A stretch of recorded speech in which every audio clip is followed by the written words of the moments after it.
Fine students, this is Komal. Today I come in front of you with a new topic. So come with me and let's start. Let's start this topic. Today's topic is भाषा और लिपि. It is in English as language and script. What is in English language and script? भाषा जो कि हम लोग दूसरों को बोल करके किसी को जैसे इंडिकेट करके बताते हैं, किसी की बात हम लोग सुन करके समझते हैं या पढ़ करके समझते हैं, उसे क्या बोला जाता है? भाषा बोला जाता है. इसी प्रकार भाषा वह साधन है जिसके द्वारा हम अपने भावों व विचारों को दूसरों के सामने प्रकट करते हैं या दूसरों के भावों को समझते हैं, उसे भाषा कहते हैं. चलिए आइए देखते हैं कुछ एग्जाम्पल. जैसे भाषा. भाषा का अर्थ है बोलना. भाषा का अर्थ है बोलना. भावों और विचारों को दो प्रकार से प्रकट किया तथा समझा जा सकता है. भावों और विचारों को दो प्रकार से प्रकट किया तथा समझा जा सकता है. चलिए आइए देखते हैं किस कौन कौन से हैं. फर्स्ट है कहकर. कहकर मीन्स बोलकर और सुनकर. बोलकर और सुनकर. और दूसरा है लिखकर और पढ़कर.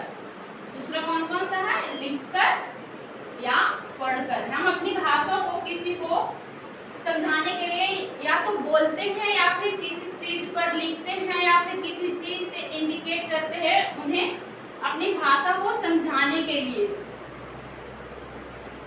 भाषा के प्रकार. Kinds of language. भाषा के कितने प्रकार होते हैं? भाषा 3 प्रकार के होते हैं. भाषा 3 प्रकार के होते हैं. मौखिक, लिखित और सांकेतिक. भाषा कितने प्रकार के होते हैं? तो भाषा 3 प्रकार के होते हैं. अगर आपसे कोई पूछे कि भाषा कितने प्रकार के हैं तो आप क्या बोलोगे? भाषा 3 प्रकार के होते हैं. कौन कौन से? पहला है मौखिक, दूसरा है लिखित और तीसरा है सांकेतिक. चलिए आइए देखते हैं भाषा. मौखिक भाषा. मौखिक भाषा नॉर्मली लोग क्या बोलते हैं उसे? Oral language. क्योंकि अब तो सारे बच्चे इंग्लिश मीडियम में ही पढ़ते हैं तो मौखिक भाषा तो कोई उतने जानते नहीं. ज्यादातर स्टूडेंट्स क्या जानते हैं? Oral language. तो आइए देखते हैं ओरल लैंग्वेज. जब हम अपने मन के भावों और विचारों को बोलकर प्रकट करते हैं तो उसे मौखिक भाषा कहा जाता है. कौन सा भाषा कहा जाता है? मौखिक भाषा. जब हम अपने मन के भावों व विचारों को बोलकर प्रकट करते हैं तो उसे मौखिक भाषा कहा जाता है. जब हम अपनी बातें किसी को बोलकर के समझाते हैं तो उसे मौखिक भाषा कहा जाता है. चलिए दूसरा नंबर देखते हैं. ये कौन सा है भाषा? कौन सा लैंग्वेज है? ये लिखित है. लिखित भाषा, रिटन लैंग्वेज. लिखित भाषा तो कोई उतना आजकल के बच्चे तो जानते ही नहीं है कि लिखित भाषा क्या होता है. सभी लोग जानते हैं रिटन लैंग्वेज. रिटन लैंग्वेज अगर पूछता है कि कोई किसी से पूछता है कि आज आपका एग्जाम कैसा था, कौन सा किस तरह का एग्जाम लिया गया, तो वो बोलते हैं रिटन था. ये कोई नहीं बोलेगा क्या मेरा ये एग्जाम लिखित था. सभी बोलेंगे रिटन था. तो चलिए आइए देखते हैं रिटन लैंग्वेज का डिफिनेशन क्या होता है. मीन्स लिखित भाषा का डिफिनेशन. जब हम अपने मन के भावों और विचारों व विचारों को लिखकर प्रकट करते हैं तो उसे लिखित भाषा कहा जाता है या कहते हैं. जब हम अपने मन के भावों और विचारों को लिखकर प्रकट करते हैं तो उसे लिखित भाषा कहा जाता है. कौन सा भाषा कहा जाता है? जब हम लिख करके किसी को बताते या समझाते हैं या अपने मन की बातों को समझाना हो तो अगर हम बोल नहीं पाते हैं तो लिख करके समझाते हैं. कैसे? लिख कर. चलिए देखते हैं तीसरा क्या है. थर्ड है सांकेतिक भाषा मीन्स साइन लैंग्वेज. सांकेतिक भाषा मीन्स साइन लैंग्वेज. जैसे कि है, बोल नहीं सकता, तो हम अपनी बात समझाने के लिए किस तरह का लैंग्वेज इस्तेमाल करते हैं? सांकेतिक लैंग्वेज। जैसे वो सुन नहीं पा रहा है अच्छी तरह से, बोल नहीं पा रहा है अच्छी तरह से, तो उसके लिए हम लोग साइन लैंग्वेज का इस्तेमाल करते हैं, साइन लैंग्वेज हम लोग यूज करते हैं। जब हम अपने मन के भावों और विचारों को संकेत के माध्यम से प्रकट करते हैं तो उसे सांकेतिक भाषा बोलते हैं। जब हम अपने फीलिंग्स किसी के साथ शेयर करते हैं, मीन्स किसी के साथ अपना विचार और भाव और विचार प्रकट करते हैं, तो वो सांकेतिक लैंग्वेज होता है, साइन लैंग्वेज होता है। चलिए इसी तरह से कुछ ये देखते हैं।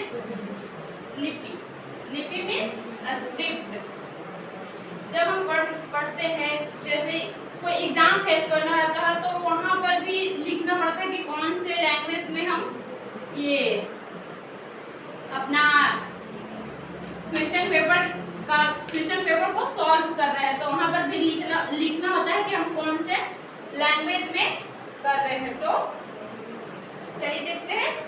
लिपि मीन्स स्क्रिप्ट। भाषा को लिखने के लिए जिन चिन्हों का प्रयोग किया जाता है उन्हें लिपि कहते हैं। भाषा को लिखने के लिए जिन चिन्हों का उपयोग किया जाता है उन्हें लिपि कहते हैं।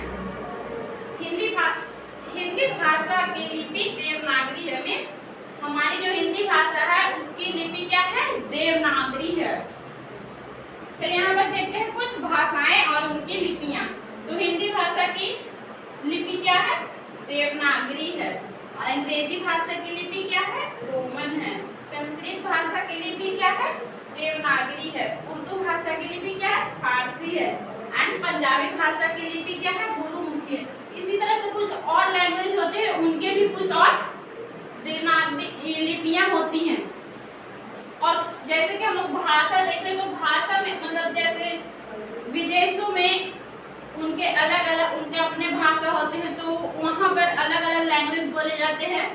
तो वहाँ पर जैसे बहुत प्रकार के लैंग्वेज होते हैं, जैसे इंग्लिश हो गया, फ्रेंच हो गया, जापानीज हो गया, रूसी हो गया। इसी तरह से बहुत सारे लैंग्वेज है। और हमारे भी देश में, हमारे देश की राजधानियों में अलग अलग भाषाएं बोली जाती है। हर राजधानी में अलग अलग भाषाएं बोली जाती हैं उनकी अलग अलग लिपियां भी होती हैं। और हमारा भारत देश की भाषा, ज़्यादातर भारत में क्या हिंदी भाषा ही बोली जाती है, इसलिए हिंदी हमारे देश की राष्ट्रभाषा है। और हिंदी की लिपि क्या है? देवनागरी है। हिंदी की लिपि क्या है? देवनागरी है। Thanks student. Now we will meet in next class.